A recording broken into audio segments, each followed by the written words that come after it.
This is about my bias and problem in the last quarter, and I find it very, very important for me to work my way out of this.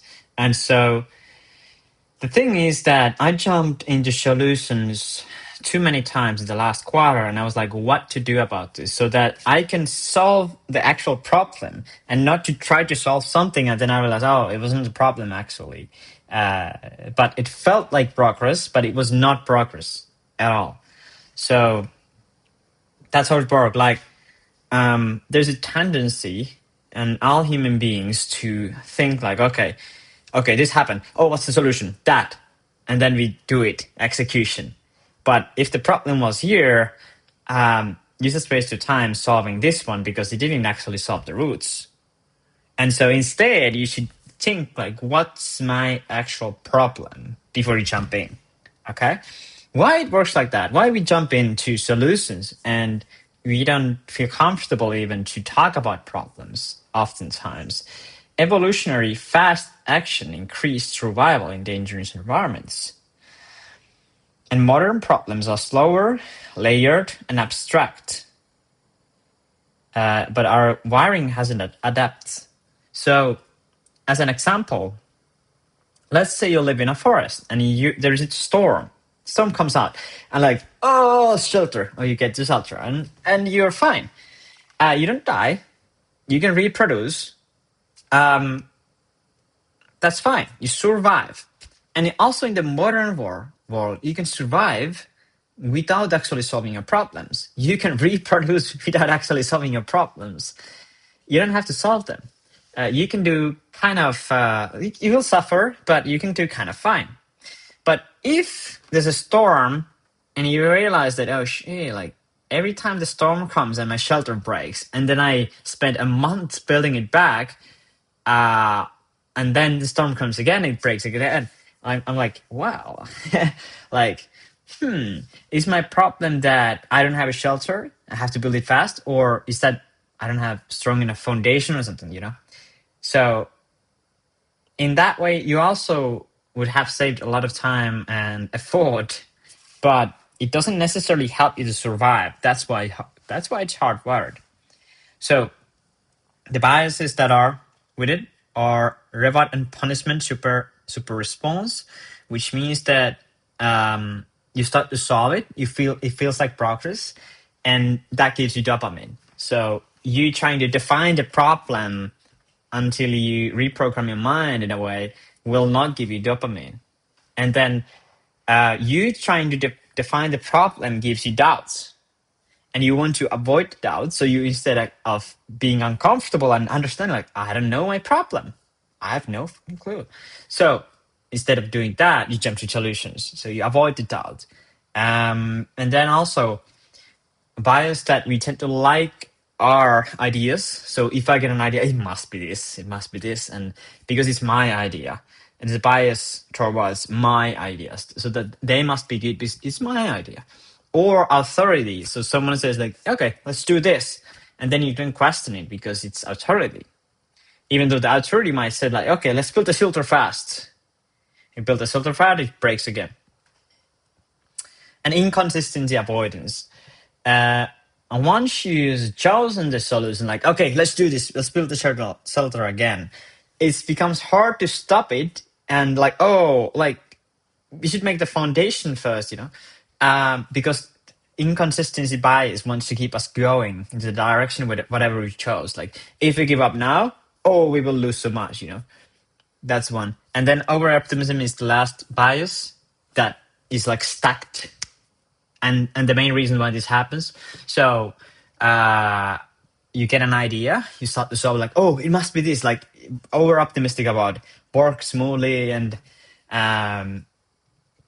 underestimating the complexity of the problem. So then how it works is that trigger, ambiguous situation, you get discomfort, and then you're like, all these biases come together that I just explained. And then you're like, okay, let's do this. Instead of thinking through it, like, what's the root cause? What's the problem? What's the actual problem? And what are the dangers of this?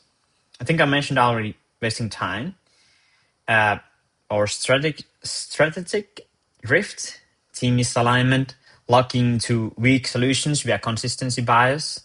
So you keep trying to build a product feature even though it's not needed, and it reduces also the learning loop. So if you try solve the wrong problems, you don't actually learn the things that that efficiently.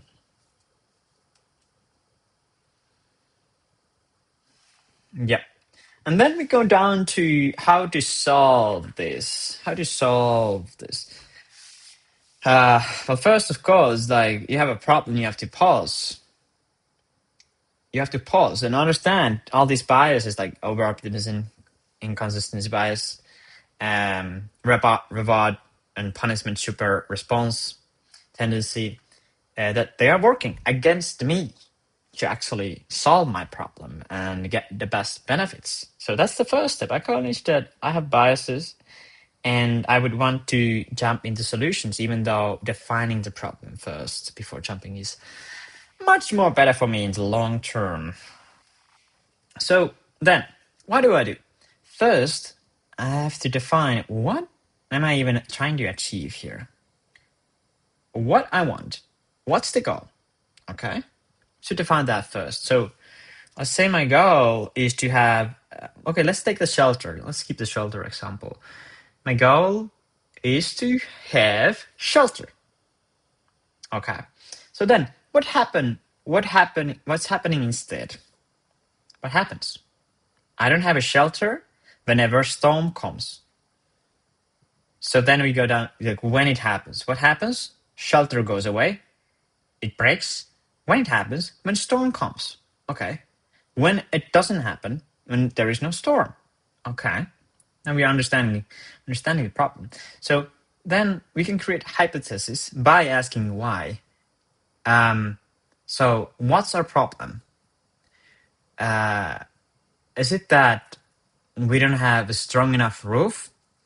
Is it that, so this is hypothesis. I'm trying to come up with some stupid ones.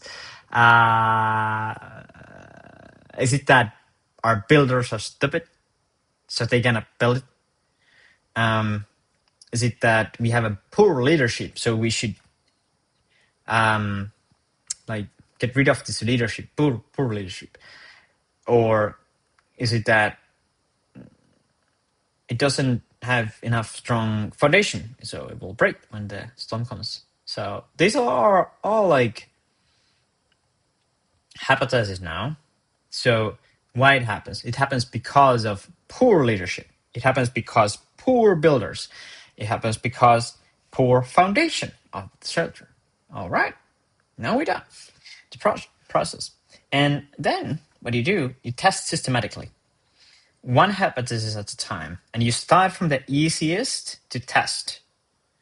So you define pass and fail criteria using metric like 1 or 2. You run small tests that isolate that variable. You log each test, date, hypothesis, outcome, There's a more like deep in the programming, but you have to like record like what happened when you isolate it and try to figure out if that's the problem or not. If it passes, fix confirmed, you can create a principle of that. And if it fails, then you have to simply eliminate that option and move to the next one. And you repeat that process until the root cause is found.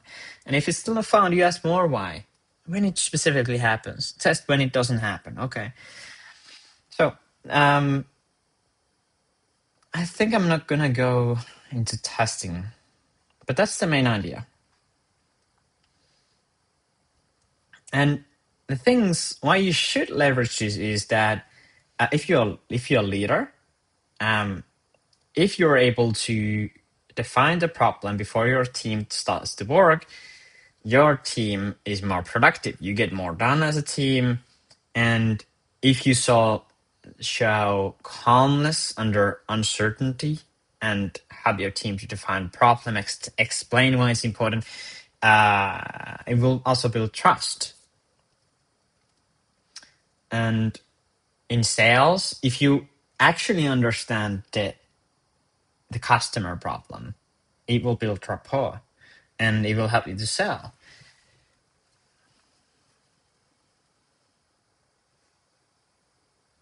And last one is that you can build a culture where people are more efficient if they can solve the problems and not jump into solutions before understanding the problems.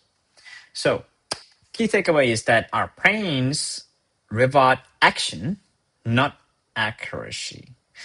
So slow down, define sharply, then act. Clarify first, solution second. Clarify the problem first, make hypotheses, and then solutions.